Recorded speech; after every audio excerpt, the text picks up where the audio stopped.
What's going on, y'all? 5 Sports Talk back at it with another video, talking some NBA, talking Bulls, talking Jimmy Butler, Jimmy G Buckets, whatever you want to call him.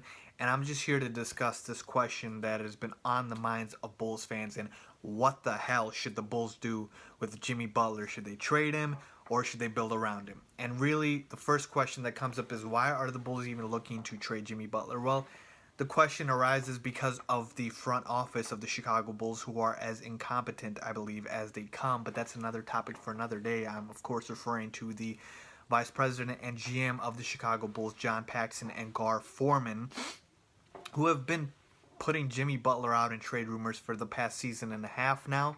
So that's really where this whole issue arises from. But let's get to the actual issue itself. Should the Bulls rebuild around Jimmy Butler or should they trade Jimmy Butler? I'm going to give you guys both scenarios and I'm going to show you guys what I believe is going to happen in both scenarios. So let's talk and let's get right into it. Scenario number one, the Bulls trade Jimmy Butler. Now, everybody knows, or you should know, that the biggest team that has been Jimmy Butler's suitor since they've made him sort of quote-unquote available, and now there's been reports that he's not available, but again, we're just going under the scenario that he does get traded, has been the Boston Celtics, and Danny Ainge has been willing to give some sort of a package revolving around Jay Crowder, Avery Bradley, a couple of first-round picks, that Brooklyn pick that they have, which is going to be key. So, you know what? Let's do the bare minimum here. I would think for the Bulls to move Jimmy Butler, at least a first-round pick, the Brooklyn pick, Jay Crowder, Avery Bradley. Okay, so let's go with that.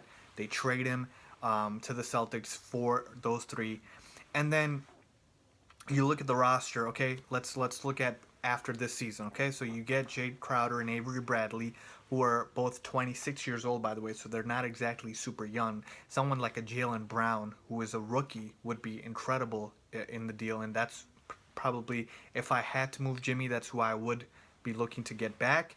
But with that being said, again, let's say they get those pieces. At the end of the season, Dwayne Wade is walking. He has made it clear that he is only going to be on the team if Jimmy Butler is there. And if Jimmy Butler gets traded, that means Dwayne Wade is leaving. He has a player option. He can go. Rajon Rondo, that relationship with the Bulls not working. He's going to leave as well. Taj Gibson's a free agent. They might trade him. And if they don't, I think he still walks. I think his time with the Bulls is up as well. So you're done with those three guys now. Then you have to make a decision on guys like Nico and MCW, Michael Carter-Williams, whether or not to extend a qualifying offer. Now, under this scenario, if the Bulls do decide to trade Jimmy, I believe they would keep those players because they want to rebuild, and so they want to keep sort of, and I know they're not exactly super young, but I think they would keep them. And then you're looking at a lineup of Jerian Grant, Avery Bradley, Jay Crowder, Bobby Portis, Nico as well, and then Robin Lopez. But here's the thing. So free agency would come around, and the best I think the Bulls can do, and the free agency class this year is pretty good. Not amazing because a lot of the top guys are not going to leave their respective teams. I'm talking about guys like Kevin Durant, Steph Curry, etc., etc. But let's say you get like a Jeff Teague, or you get like a George Hill in free agency, because Jerian Grant might not be, that solidified starter. And then, like I said, you have a lineup of George Hill with those guys I mentioned. Avery Bradley, Jay Crowder, Bobby Portis, Robin Lopez. You got Denzel Valentine, who knows how much he will progress. Doug McDermott, I mean, I'm very close to calling him a bust for that 11th pick that we took him at and we traded up for. He has not been as good as advertised. And like I mentioned, that Brooklyn pick, that's the best part about this deal. So even that, you have a 25% chance of getting the number one pick if the Nets do end up with the worst record. So that's not a guarantee. And you have an underwhelming lineup like this. And honestly, what is there to like about a team with these players? First of all, I don't get the love for Jay Crowder and Avery Bradley. They're both 26 years old. Like I mentioned, they're not spring chickens here, okay? Jimmy Butler is just 27, okay? He's just a year older. People act like Jimmy Butler is 35 and the Bulls can't build around him anymore. So in this scenario, like I mentioned, you've got two 26-year-olds, you've got a 28-year-old Robin Lopez. So the team is still relatively kind of old. The only young guys you'll have is Bobby Portis, Jerian Grant, Denzel Valentine, and McDermott. unless I'm forgetting somebody, but that's really the core of it. So that is scenario number one if the Bulls decided to trade Jimmy Butler. Now, let's say the Bulls keep Jimmy Butler, okay? They keep Jimmy. They don't really make a lot of moves this season. Outside of two, I do believe, and I've heard reports, Taj and Nico, the Bulls are looking to shop them. Let's say they get first-round picks for them, and I know you think that's asking a lot, but Lou Williams got a first-round pick, Bogdanovich, okay, the next got a first-round pick for him. So I think there is a market for a guy like Taj Gibson and even Nikola Mirotic. So let's say they get first-round picks for him. And again, I will get back to this. But Wade stays, okay? I think he stays after the season if Jimmy's there. So you have Wade Butler. I think Rondo is still gone because that experiment failed. But then in free agency, you have Dwayne Wade to recruit. Now, hear me out on this. I know I'm sort of jumping the gun here, but a guy like a Blake Griffin is available in free agency, okay? Dwayne Wade can recruit a Blake Griffin, okay?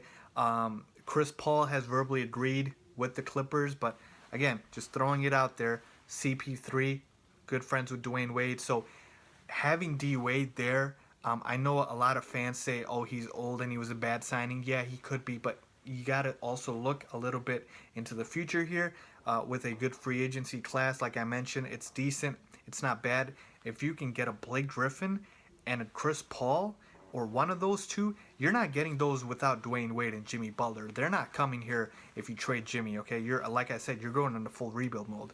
So then you'll have, and again, just hear me out, Dwayne Wade, Jimmy Butler, Blake Griffin. Robin Lopez is still a solid center, so I would keep him. But, hey, there's been reports Okafor wants to, the Bulls want Okafor, Jahlil Okafor, so he might get traded here as well. Another free agent center they could look at is Greg Monroe, someone like that. But I do like Robin Lopez, so I wouldn't mind keeping him.